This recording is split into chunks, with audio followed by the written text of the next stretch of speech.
8 minutes to midnight. We'll try to bring you more on that throughout the programme. I'm sure you'll hear more about it on the bulletin this evening at midnight. And so we move on this evening.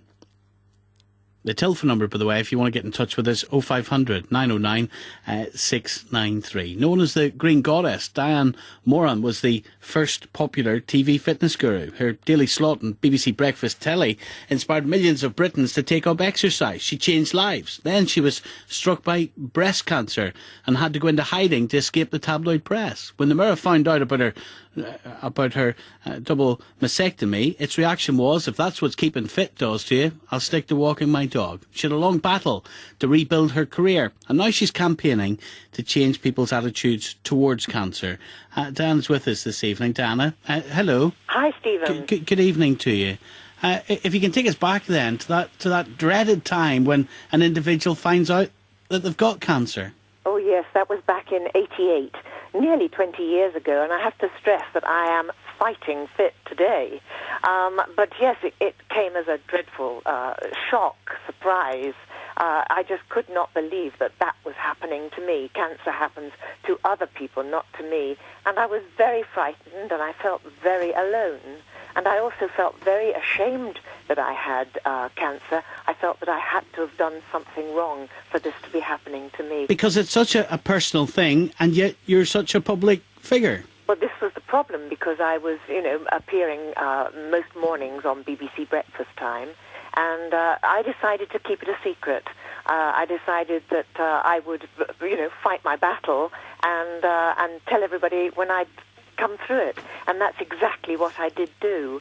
And it did come as a big surprise to everybody afterwards. And one of the red tops, the day that they found out, blasted across the headlines, Green Goddess has cancer, has both breasts removed. Well, if I'd seen that whilst I was going through it, it probably would have pushed me under. And Diana, you were keeping a secret because you didn't want the press to find out, and then that would wipe your career out. Well, exactly. Is it not extraordinary that you were thinking of your career when your life was on the edge? Yeah, but I mean, my career also was my livelihood.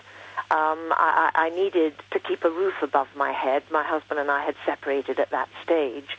So there was an awful lot at stake at that particular moment. I don't know if it's appropriate for me to say this, but I'm going to.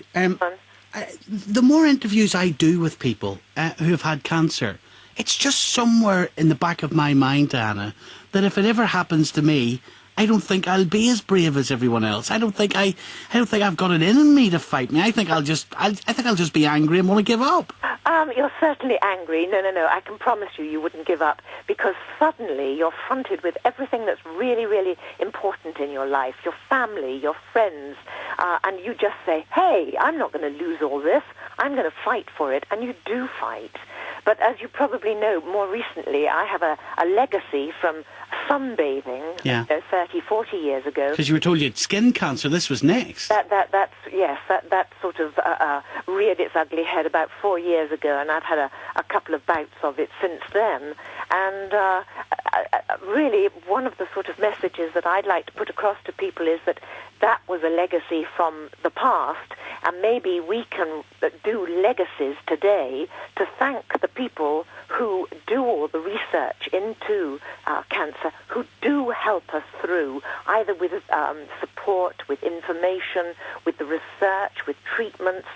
Let's give a little bit back, and I've just been recently making my will and making legacies to help some of these people. What about this story that you literally jumped off the operating table and apologised to the doctors for wasting their time? Is that true? Well, I'm afraid to say that it is true, actually, yes, and I did pay for the time that I wasted. What happened was that I tried various treatments to cope with the skin cancer, which is on the shin on my leg, and several things had not wiped this thing out, and so it was suggested that perhaps I should have surgery on my shin. And there I was as a day patient, and the surgeon drew out what he was going to do, and he was going to cut here and there. And I suddenly thought, oh my goodness, I don't want this to happen. You know, my legs are the only sort of bit of me that hasn't been chopped around recently.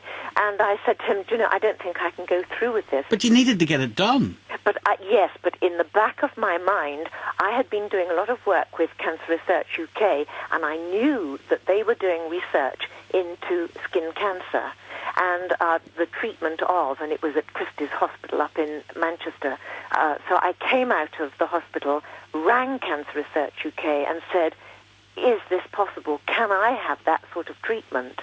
And they said, yes, it's now in hospitals around the place. They found a hospital in Gatwick, nearer to me, of course, than going up to Manchester because I'm down in the south. And that's actually where I've been having my treatment. And it's called the Patterson lamp. That's PDT, photodynamic therapy. And it's absolutely brilliant for zapping these skin cancers. And where is that skin cancer now? Is it? Have you got a clean bill of health? I think I shall probably get some more little bits of it. I've had 4 little bouts of it now. But you just have to be vigilant. We've all got to be vigilant. Come on, you know, as we're all getting older, these things happen. But if you can be astute enough to find these things out in advance, like I did with my breast cancer, which was found on a mammogram quite by chance, I have to tell you. You know, I certainly didn't think I'd got any problems there. And likewise, you know, the skin cancer, the girl who was waxing my legs, after about 3 months said to me, oh, that little thing doesn't seem to heal up, does it? And it was from her saying that that I then got it checked out. And sadly, it was the skin cancer. Are you not frightened, Diana, that this might still come back again? Frightened, I don't think that's the word these days. I'm very aware that I and every next person could present with a cancer. What is it? 1 in 3 of us will be touched by cancer at some stage in our lives. No, I'm not overtly frightened. I'm aware. And the more you are aware, and the more you have information. Do you know, these charities are brilliant. They do so much research. They have got so much information. I also work with breast cancer care, and they physically support women who are going through breast cancer. You know, when I just think of that headline, it's not for me to comment, but you know, when an individual finds out they've cancer and they're then opening up a newspaper and the Daily Mirror prints, if that's what keeping fit does to you, I'll stick to walking my dog. How did you take that? That was when I got upset, because that was about 8 weeks later, and you know, I'd gone through all the trauma, and I was just coming out sunny the other side, and then to suddenly read that, it pushed me right under, and that took a bit of getting over, I have to tell you. And just finally, Dana, so what you're doing now is trying to change perceptions. I am indeed, yes. And I kept my breast cancer a secret because in 1988 nobody talked about cancer. It was the big C, and everybody sort of spoke behind their hand, you know, whispered behind their hand. Now, here we are in 2007, and everybody speaks about it. Everybody shares their experiences, and therefore they can support other people. Dana, we've got to leave it there. Pleasure talking to you tonight. Thank you.